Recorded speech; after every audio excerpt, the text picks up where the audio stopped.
Today our topic is about orbitals. In the same structure of atom, we will see about orbitals. And especially in class 10th, you will come across only three orbitals S, P and D. To make these topics easier, you have to split it into three parts. Like we have seen in quantum numbers, I have split it into 5 parts, saying that who proposed it, designated by taking values, tells about a maximum value in quantum numbers. Same way, you split this into three, saying that first one is what, where does this orbital start? Second one is what is its disintegrations or designated as, and the third one is shape. With that, it will be very easy. So we'll see the first one, s orbital.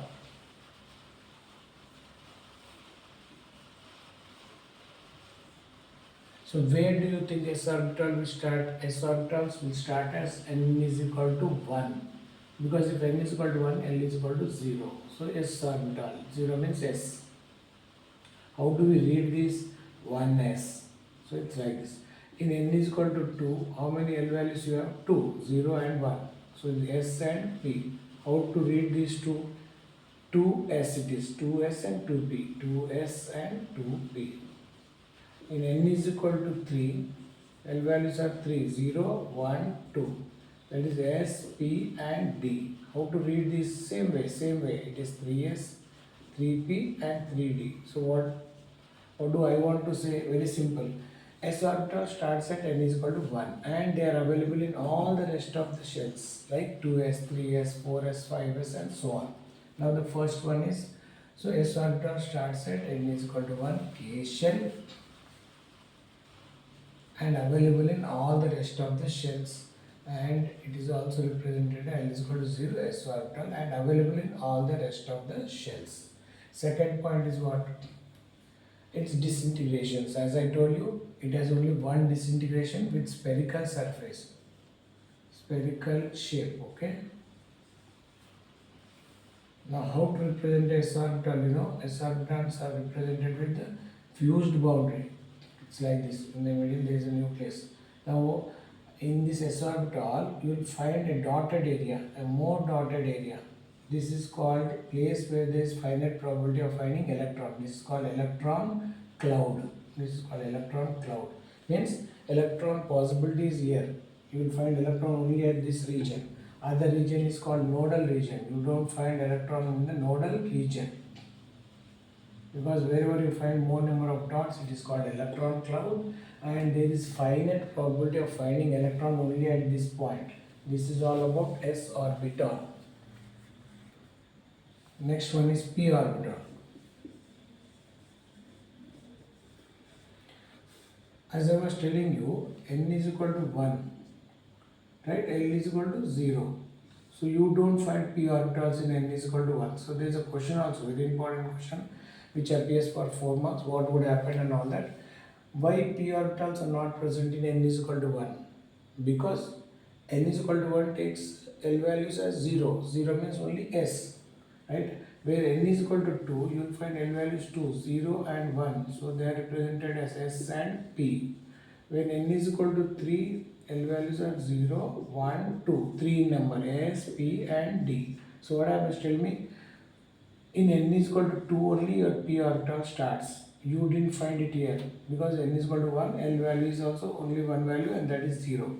In n is equal to 2, you will find 2 L values, that is 0 and 1. So P starts here. P starts at n is equal to 2 and available in all the rest of the shells. How do you read this one here? 3P, because it's in 3 and this is P, 3P. Next one you will read it as 4P and so on. So on the whole, what happened? Tell me, n is equal to 2. Your orbital start at n is equal to 2. L shell. Okay, where L is equal to 0 and 1, that means S and P. They are also read as what? 2S, it is 2S. Then it is 2P. That means it starts at n is equal to 2 and it will be available in all the rest of the shells like 3P, 4P, 5P and so on. So the moment it starts at one particular point, then it will be available in all the rest of the shells. S appeared in n is equal to 1. So it is now here, it is present in n is equal to 2 also. S will be present in n is equal to 3 also, so it goes on. P starts at n is equal to 2, therefore it will be available in all the rest of the shells. And the shape of p orbital is dumbbell shape. Dumbbell it is, not right? Dumbbell shape. It has three disintegrations. It has three designations: px, py, and pz. Why? Why? Because if L is equal to 1, that we represent it as P. P holds 6 electrons. To hold 6 electrons, you require 3 boxes. Again, we are back of degenerate orbitals, and the values are -1, 0, 1. Why? Because L value starts with minus L, 0, and plus L. So L is 1. Okay. This is also represented as Px, Py, and this is Pz. So it has three designations.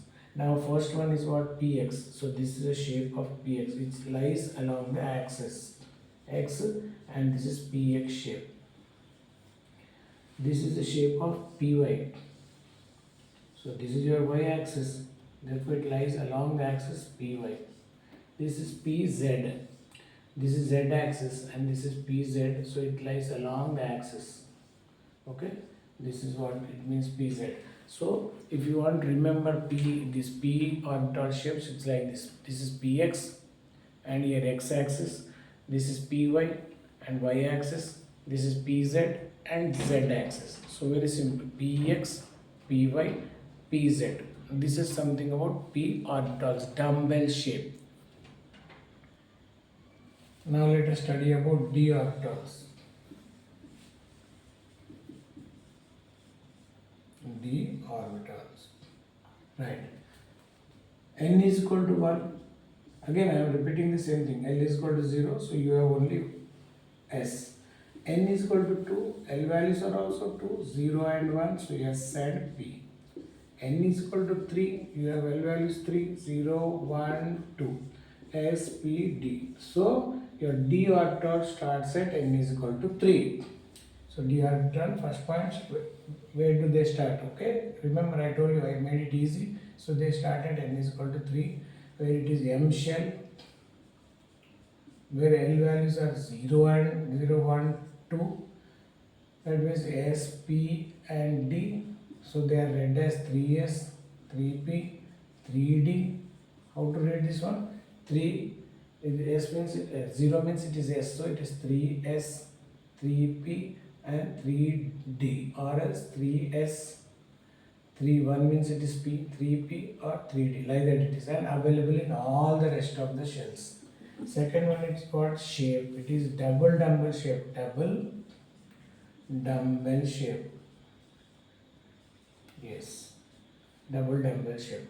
It has 5 disintegrations, 5 designations.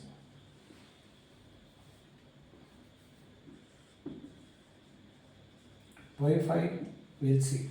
You remember L is equal to 2 means D, because L is equal to 0 is S, L is equal to 1 is P, L is equal to 2 is D. D holds how many electrons? 10. So how many degenerate orbitals require? 5. 5 degenerate. So -2, -1, 0, 1, 2. So this is called dxy. This will be represented as dyz. This is at dzx. This one will be dx square minus y square, and last one is dz square. So 5 disintegrations: dxy, dyz, dzx, dx square minus y square, and last and final is dz square. These are the 5 disintegrations. Now let us draw the diagram. So take 5 plus sign, plus symbols. Yeah, the first one is what? xy. So you mention here x and this is y. The next one is yz. So it's y and this is z. Next is zx. So this is z and this is x. Next one is x square minus y square. So x and y. Last one is z. Now this is dxy. This is dyz. This is dzx. This is dx square minus y square, and the last and final one is dz square. You know the interesting thing in this diagram? These first three are same. First three are same. And one more logic is what? They lie within the axis. They are not lying on the axis. They are within the axis. And the next one is on the axis. It is on the axis, and Z is also on the axis with an angle of 180. So it's mentioned here. If I want you to make this easy to remember this diagram is like very simple. I used to tell the students the same thing. Not even a single student used to make mistake in the exam. These diagrams look like triple x plus 1. Diagram. Only the shape. I am speaking only about the shape. See, look here. It's like x plus 1. The diagram looks like triple x plus 1. Okay, this is all about d-orbital. All this is about orbitals. Orbitals are of 3 actually, s, p, d, f and g you find, but here we speak only about s, p, d. s-Orbital is spherical in shape, p-Orbital is dumbbell, d-Orbital is double dumbbell. s-Orbital starts at first one, n is equal to 1, while p-Orbital starts at n is equal to 2, because 0, 1 means you will find p there, and d-Orbital starts at n is equal to 3.